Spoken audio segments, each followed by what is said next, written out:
어느 대학에서 두 그룹의 학생들에게 같은 음악을 들려주고 그 노래의 연주 시간이 얼마나 되는지를 물었습니다. A그룹의 학생들에게는 서면에 답을 적게 해서 비밀로 말하게 했고요. B그룹의 학생들에게는 한 사람씩 차례로 일어나서 그 곡의 연주 시간이 얼마나 되는지를 말하게 했어요. A그룹 서면에 답을 적어내게 했던 그 학생들 30초에서부터 5분에 이르기까지 답이 천차만별이었습니다. 반면에 이 B그룹 한 학생이 일어나서 1분 30초입니다 그렇게 말하자 나머지 학생들도 그 1분 30초에서 크게 벗어나지 않았다는 거예요. 실제로 곡의 연주 시간은 3분이었다고 합니다. 여러분 뭘 말합니까? 사람은요 무언가를 결정하려고 할 때 항상 다른 사람들의 생각과 태도를 주의하게 되고 그것을 따라하는 경향이 있다는 거예요. 왜냐하면은 그래야 자기가 속한 그 집단에서 소외되지 않고 또 뒤처지지 않겠다 생각하기 때문인 거죠. 이걸 일명 군중심리라고 말합니다. 아무리 주관이 뚜렷하고 배운 게 많은 사람이라 할지라도 이 군중심리 지배를 받을 수밖에 없어요. 자, 그런데 이 군중심리가 옳고 바르면 괜찮습니다. 오히려 엄청난 폭발력을 가져올 수도 있어요. 지금 저희 교회가 성경 읽기 필사 캠페인을 벌이고 있는데 이것 하니까 참 좋더라. 그래서 이런 이야기들이 입에서 입으로 전해지고 그러다 보면 우리 성도들이 안 하던 분들이 함께 따라하고 얼마나 좋은 일입니까? 그런데 문제는 이 군중심리가 반드시 옳지 않을 수도 있다는 거죠. 그릇된 판단을 내릴 수도 있다는 거예요. 그때는 걷잡을 수가 없죠. 이걸 잘 이용했던 사람이 독일의 히틀러 아닙니까? 근데 오늘 본문에도 이렇듯 군중심리의 영향을 받고 잘못된 판단을 내리는 사람들이 있습니다. 오늘 본문 예수님께서 빌라도 법정에서 재판을 받는 과정을 다루고 있어요. 마가복음에서는 그 일부만 다루고 있습니다만은 다른 복음서들에 있는 내용을 정리하면은 이렇습니다. 지난밤 겟세마네에서 체포되신 예수님 제일 먼저 끌려가신 곳은 당시 대제사장 가야바라는 사람의 장인 안나스라는 사람의 집이었어요. 이 안나스도 대제사장이었습니다. 근데 이 안나스는 예수님에게서 그 어떤 죄를 찾을 수가 없었어요. 그래서 사위되는 가야바에게 다시 예수님을 보내게 되죠. 그리고 그 가야바의 집에서 예수님이 신성 모독죄로 사형이 결의됩니다. 그런데 당시 로마의 지배를 받고 있던 이 유대 나라는요 자체적으로 사형을 집행할 권리가 없었어요. 그래서 당시 총독이었던 빌라도에게 와서 이 사람 처형해 달라 요구를 하고 있는 겁니다. 그런데 이때 빌라도는요 예수님을 신문해 보니까 사형에 해당할 만한 죄가 없는 거예요. 그래서 오늘 본문에는 기록이 안 돼 있습니다만은 누가복음에 보면은 그렇게 첫 번째 신문을 마치고 헤롯에게 예수님을 보냅니다. 그런데 헤롯도 예수님에게서 그 어떤 죄목을 찾을 수가 없었어요. 그러자 다시 빌라도에게 예수님을 보내죠. 그리고 두 번째로 빌라도가 예수님을 신문하고 나서 최종적으로 사형 그리고 십자가에 못 박게 내주게 됩니다.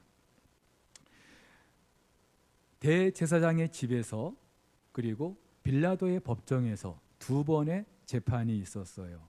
근데 이 재판 과정이 공정하지 않습니다. 마치 인민재판하듯이 진행되고 있습니다. 무엇보다 이 과정에서 대부분의 사람들이 군중심리에 이끌려서 그렇게 움직이고 있습니다. 먼저 산헤드린 공회가 그렇죠. 당대 유대 사회의 최고 의결 기구였습니다. 예수님이 체포될 당시에는 일부만 모였다가 새벽에 전체 공회원이 모여서 최종적으로 사형 결의를 합니다. 그런데 이 산헤드린 공회는요 정족수가 70명인데 주 구성원들이 누구냐 하면은 사두개파와 바리새파. 근데 이 두 파는요, 정치적으로 신학적으로 너무나 다른 사람들이에요. 그런데 오늘 예수를 사형에 처하게 결의하는 데는 너나 할 것 없이 한 목소리를 내고 있습니다.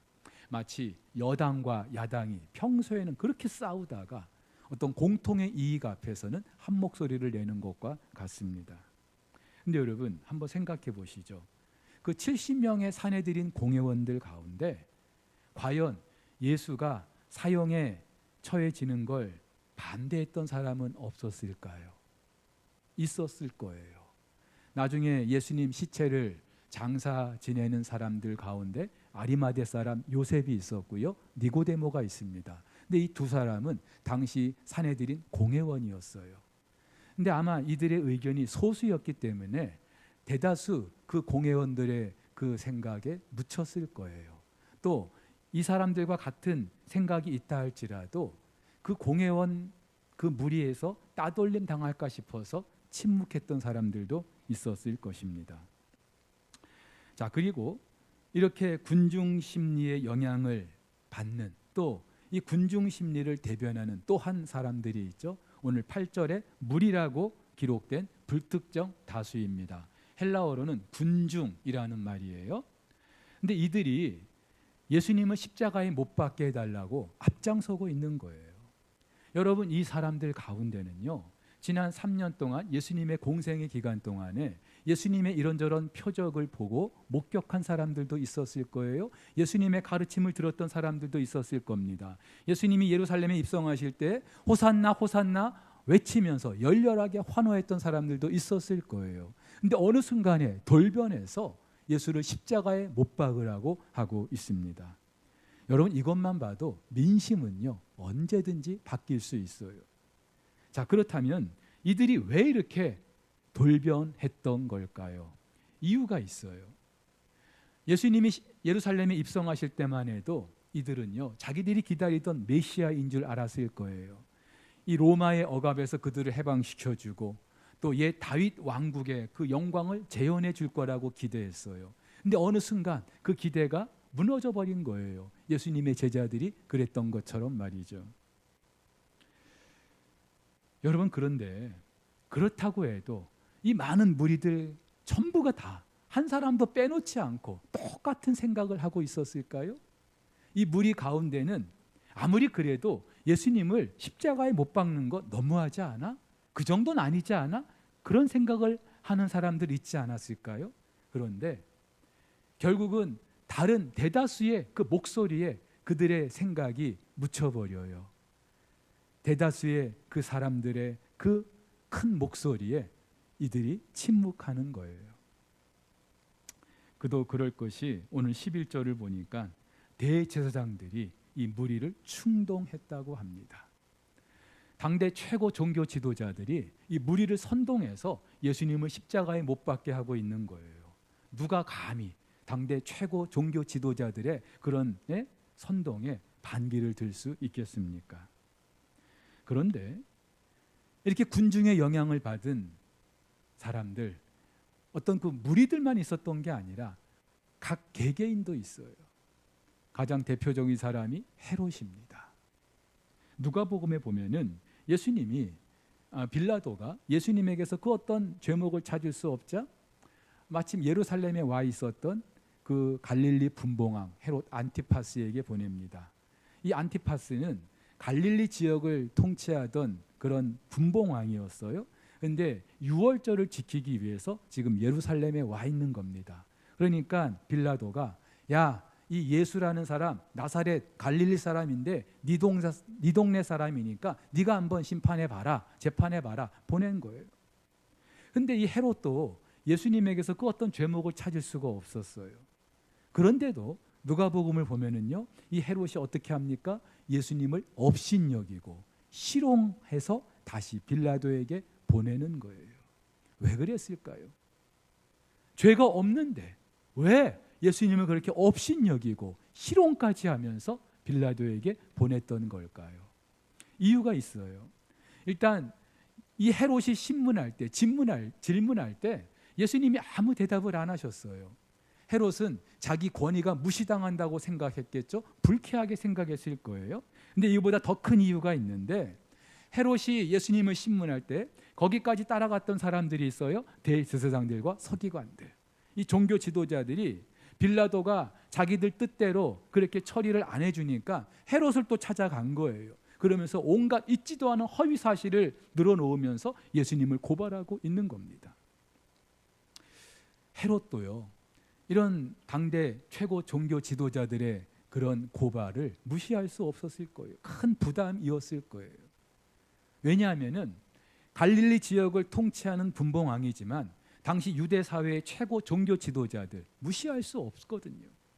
우리나라의 통치자들이 종교 지도자들을 무시 못하는 것과 똑같은 거예요.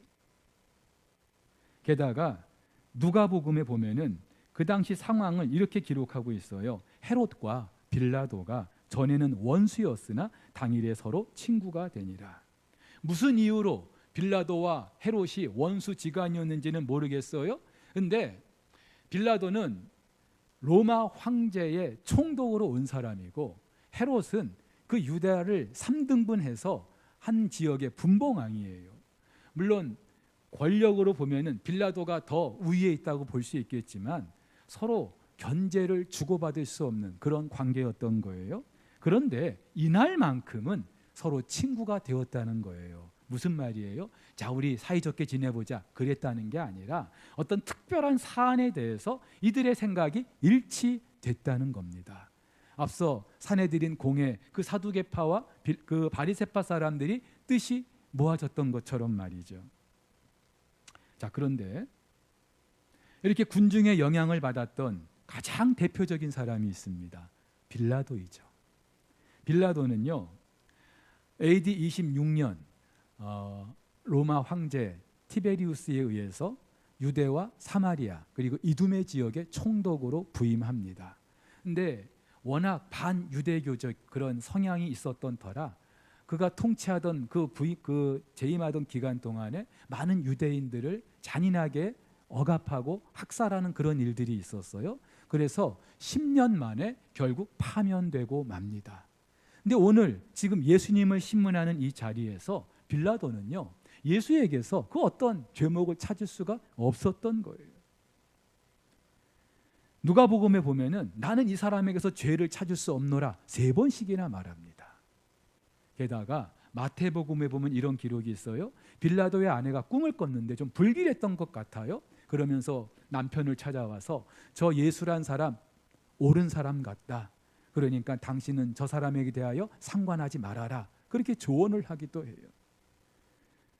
그리고 오늘 10절을 보니까 빌라도는요, 이 지금 대제사장, 서기관들, 종교 지도자들이 다른 어떤 명목이 아니라 단지 그네들의 종교적인 시기심 때문에 종교적인 음모와 비방으로 예수를 지금 고발하고 있다는 사실도 알았어요. 예수에게 죄가 없다는 사실을 알았단 말이에요. 자, 그런데도 빌라도는요, 결국 예수님에게 사형 선고를 내리고 십자가에 못 박히게 하는 거예요. 왜 그랬을까요? 빌라도가 왜 그랬을까요? 군중이 두려웠기 때문입니다. 그도 그럴 것이 오늘 13절을 보니까 소리를 질러서 예수를 십자가에 못 박게 했던 이 무리들, 14절에서는 자기들 뜻이 안 먹히니까 더욱 소리를 질렀다고 합니다. 누가복음에서는요, 큰 소리로 재촉했다고 합니다. 한마디로 이 무리들이 지금 총독 빌라도를 압박하고 있는 거예요. 그래서일까요? 자기가 총독인데 지금 유대의 행정 사법부의 최고 책임자인데, 그리고 예수의 무죄를 누구보다 확신하고 있는데 빌라도는요, 그 무리들에게 내가 어떻게 하면 좋겠냐 판결을 무리에게 떠넘기고 있습니다. 군중이 두렵기 때문에 맞아요. 근데 좀 더 실제적으로 들어가 보면은요, 지금 자기가 이 무리들의 요구를 들어주지 않으면 이들이 밀란을 일으킬까 그게 두려웠던 거예요. 당시 유대 사회는요, 이런 로마 세력에 대하여 종종 이런 밀란을 일으켰어요. 그래서 원래 로마 총독은 가이사랴의 주둔에 있는데 이런 명절 때는요, 특별히 예루살렘 성 안에 안토니오 요새라는 곳에 머물면서 이 유다 백성들을 예의주시하고 있었어요. 그러니까 지금 빌라도는 예루살렘에 와 있었고요. 자기가 지금 예루살렘에 온 이유도 혹시나 밀란이 있을까 싶어서 왔는데 지금 이 요구를 들어주지 않으면 당장이라도 밀란이 날 것 같았던 그런 느낌이 들었던 거죠. 그런데 이것보다 더 큰 이유가 있습니다. 지금 대제사장과 또 이 무리들 자기들끼리는 종교적인 신성 모독의 죄목으로 예수를 사형에 결의했어요. 그런데 빌라도에게 고발할 때는요, 그런 종교적인 죄목이 아니라 정치적인 그 죄목이죠. 이 사람이 자칭 유대인의 왕이라고 한다, 그런 그 명목으로 고발하고 있는 거예요. 여러분 한번 생각해 보세요. 만약에 빌라도가 그 사람들의 의견을 무시하고 예수님을 석방했다면 이 사람들이 가만히 있었을까요? 당장에 로마 황실에 이 사실을 알렸을 거예요. 로마 황제가 있는데도 자기가 왕이라고 하는 그 대역죄인을 석방해 주지 않았냐 하면서 고발을 할 거고, 그렇게 되면은 이 빌라도의 정치적 생명도 끝날 수 있는 거예요. 빌라도는 이게 두려웠던 것이죠. 결국 빌라도는요, 그 무리들의 요구를 이길 수 없습니다. 그러면서도 마태복음을 보면은 그렇게 판결을 내리고 물에 손을 씻으면서 나는 이 사람의 죄와 아무런 상관이 없다, 그렇게 발뺌하고 있습니다. 비겁하죠. 철저하게 자기 개인의 소신이 아니라 군중들의 목소리에 이끌려서 정의보다는 어떤 정치적인 그런 이익을 위해서 그렇게 처세하고 있는 거예요. 특별히 요한복음에 보면 이런 기록이 있습니다. 빌라도가 예수님을 신문할 때에 빌라도가 물었어요. 네가 왕이냐? 유대인의 왕이냐? 그래서 예수님께서 맞다, 내가 왕이다. 그런데 네가 아는 것처럼 이 유대 땅의 왕이 아니다, 나는 하나님 나라의 왕이다, 그렇게 예수님께서 말씀하시죠. 그러면서 나는 진리에 대하여 증언하기 위해 왔다, 그렇게 말씀을 하셔요. 이제 빌라도가 되묻습니다. 진리가 뭐냐? 여러분, 지금 빌라도는요, 진리가 뭔지 몰라서 묻는 게 아니에요. 빌라도의 이 질문은 이런 거예요. 네 따위가 무슨 진리를 운운하냐? 네가 진리를 알기나 하냐? 또 다른 말로 하면은요, 진리가 밥 먹여주냐? 여러분, 진리가 밥 먹여줍니까? 정의가 밥 먹여줍니까? 그런 투예요. 그러니까 지금 이 빌라도의 그 질문 한마디만 봐도 빌라도가 당시 어떤 사고방식에 사로잡혔는지, 어떤 가치관을 가지고 살아갔는지를 잘 알 수 있는 거예요. 철저히 자신의 그 이해관계에 따라서 진리를 외면하고 사람들의 이목과 인기에 영합한 그런 지극히 세속적인 사람, 바로 빌라도였어요. 그래서일까요? 사도신경 우리가 오늘 고백했죠? 뭐라고 기록되어 있어요? 본디오 빌라도에게 고난을 받으사. 여러분, 사도신경에 고유명사 예수님 외에 두 사람이 언급되는데 한 사람은 마리아이죠. 그리고 또 한 사람이 누구예요? 본디오 빌라도. 근데 사실 정확히 말하면은 본디오 빌라도에게 고난을 받은 게 아니죠. 당시 유대 종교 지도자들, 그 무리들에 의하여 고난을 받으시고 십자가에 죽게 되신 게 맞아요. 그래서 신천지 같은 이단에서는요, 그런 이유 때문에 사도신경을 고백하지 않아요. 근데 여러분, 이 사도신경은요, 지난 2세기, 주후 2세기경에 신비주의, 영지주의 같은 기독교 이단들을 막아서기 위해서 만들어진 그런 신조였습니다. 사도신경이라고 하니까 사도들이 만들었느냐? 그건 아니고요. 사도들의 어떤 그런 신앙을 그대로 담아내서 후대에 만들어진 그런 그리스도인의 신조였다는 말이에요. 그런데 그 사도신경에 왜 하필 이 빌라도라는 특정한 사람의 이름이 기록되고 있는 걸까요?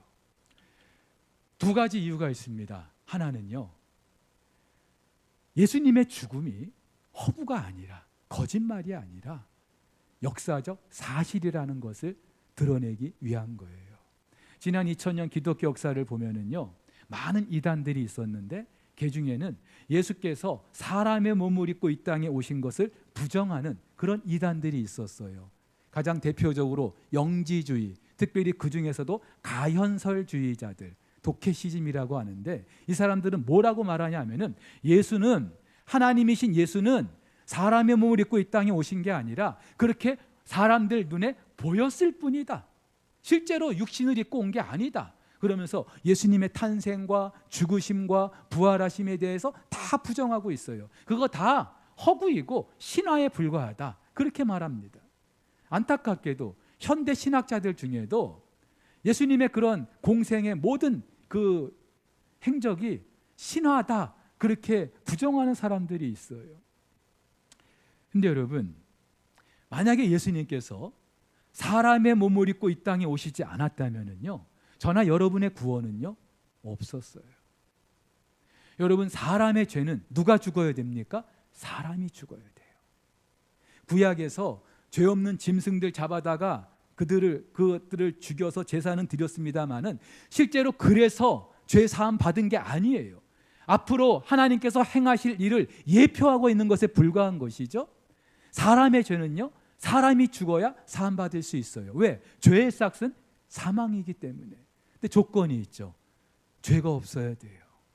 근데 여러분, 이 땅에 죄 없는 사람이 있습니까? 우리 부모님들 자식을 사랑해서 내가 우리 아들의 죄 때문에 내가 대신 죽어주마, 그럴 수 있어요. 근데 그렇다고 죄가 사함 받는 게 아니에요. 왜? 부모가 죽은 것은 부모의 죄 때문에 죽는 거예요. 그래서 하나님께서는 당신의 아들, 죄 없으신 하나님의 아들을 이 땅에 사람의 몸으로 보내셔서 죽게 하신 거예요. 우리의 구원을 이루게 하시려고. 사랑하는 우리 성도 여러분, 지난 2000년 전 예수 그리스도의 십자가 죽으심, 부활하심은요, 신비가 아니고요, 신화도 아니고요, 허구가 아니고요, 분명한 역사적 사실인 것을 믿으시기를 바랍니다. 이 말은 저와 여러분들의 구원은요, 그저 어떤 허구 속에 사람들이 만들어낸 이야기가 아니라 하나님이 역사라는 이 현실 속에서 이루어내신 그러한 엄청난 사건이라는 거예요. 자, 그런데 사도신경에 이 빌라도 이름이 언급된 또 하나 이유가 있습니다.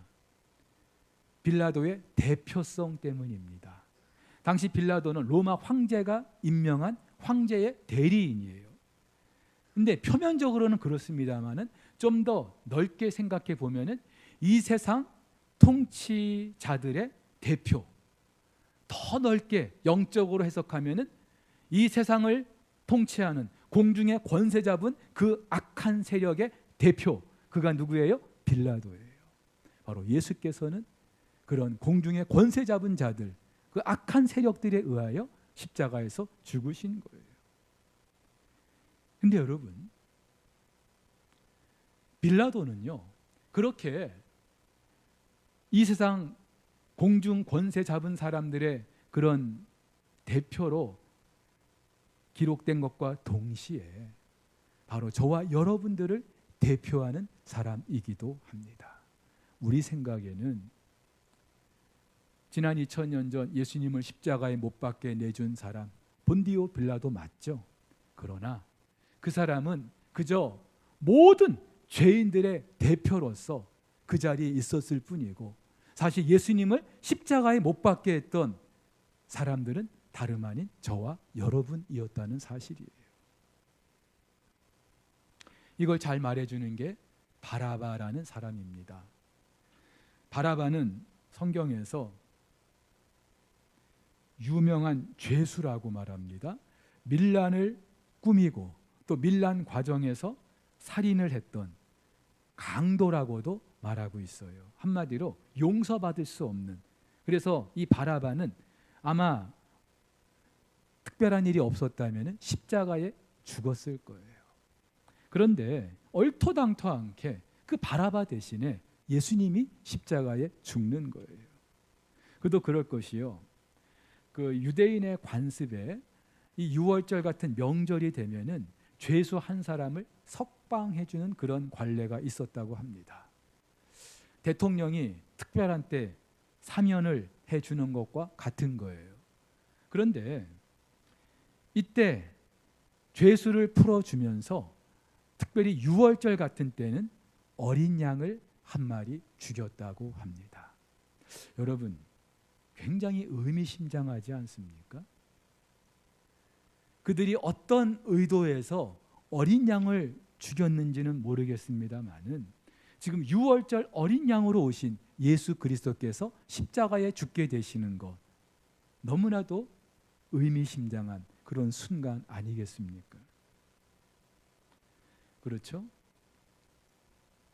표면적으로는 죽어야 될 그 바라바 대신에 예수님이 십자가에 죽는 거 맞습니다.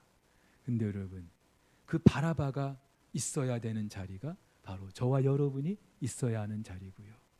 저와 여러분이 십자가에서 죽어야 했던 겁니다.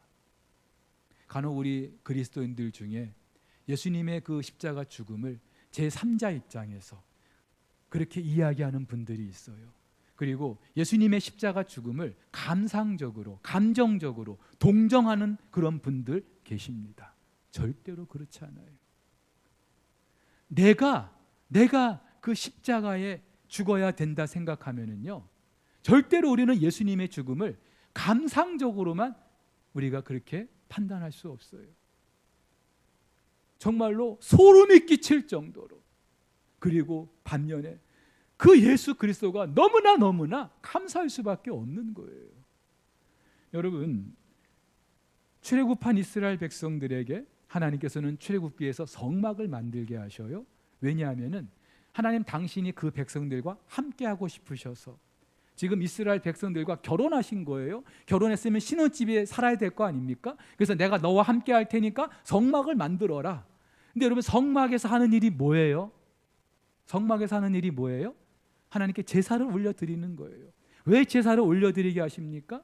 내가 너희들과 함께하고 싶은데 너희들의 죄 문제가 처리돼야 돼. 죄 사함을 받아야 돼. 그래야 너희와 함께할 수 있어. 그래서 제사를 올려드리게 하신 거예요. 그래서 출애굽기에서 성막을 만들게 하신 예수님, 하나님께서 레위기에서 제일 먼저 제사법을 언급하고 있는 거예요. 우리는 성경 통독하다 보면은 레위기가 고비죠. 근데 여러분, 이 사실을 알고 나면은 그냥 우리가 지루해, 따분해 이렇게 넘어갈 수가 없는 거예요. 여러분, 한번 생각해 보세요. 구약에 죄를 범한 사람은요, 하나님이 정하신 소나 양이나 염소 한 마리 데리고 와가지고 성막에 가서 그 짐승의 머리에 안수했어요. 왜냐하면 내가 죽어야 되는데 네가 죽는구나. 내 죄를 전가하는 거예요. 그리고 죄를 지은 그 사람이 직접 그 소나 양을 죽입니다. 가죽을 벗기고 각을 뜨고 그렇게 제단에 태워 드리는 거예요. 여러분, 닭 잡아보셨죠? 닭 잡는 것도 쉽던가요? 하물며 소나 양을 잡는다고 생각해 보세요. 그것도 어쩌다 한 번이 아니라 죄를 범할 때마다. 여러분, 내가 죽어야 되는데 죄 없는 이 짐승이 죽는 그 모습을 지켜보면서, 그것도 내 손으로 직접 죽이면서 가죽을 벗기고 각을 뜨는 이 과정을 직접 경험하면서 아무리 양심이 굳은 사람이라 할지라도 여러분, 아무런 느낌이 없을까요? 근데 바로 그 하나님의 어린 양으로 예수 그리스도께서 오신 거예요. 그래서 모두가 다 대세를 따르고 있지만 예수님께서는 오롯이 하나님의 뜻, 대의를 따르고 계시는 겁니다. 어떻게 할 수 있어요? 지난밤 대제사장의 집에서 신문 받으실 때도 예수님은 아무 말씀을 안 하셔요. 오늘 빌라도 법정에서 역시나 신문 받을 때도 침묵하셨어요. 오히려 이 빌라도가 놀랍게 여길 정도로 지금 이 예수를 고발하는 무리가 얼토당토하는 그런 이런저런 죄목을 가지고 마구마구 고발하는데 그 모든 고발에 한마디 말씀도 안 하시는, 나는 죄가 없다, 왜 나를 십자가에 못 박으려 하느냐 항변할 수도 있잖아요. 변호사 불러달라 그러실 수도 있잖아요. 하나님이시잖아요. 12영 더 되는 천사를 보내서 그 상황을 깨끗하게 정리할 수도 있었잖아요. 근데 예수님께서는 그러지 않으셔요. 침묵하셔요. 왜요? 바로 그것을 위해서 오셨기 때문에, 이게 하나님의 뜻이기 때문에, 이것이 당신을 보내신 아버지 하나님의 뜻이기 때문에.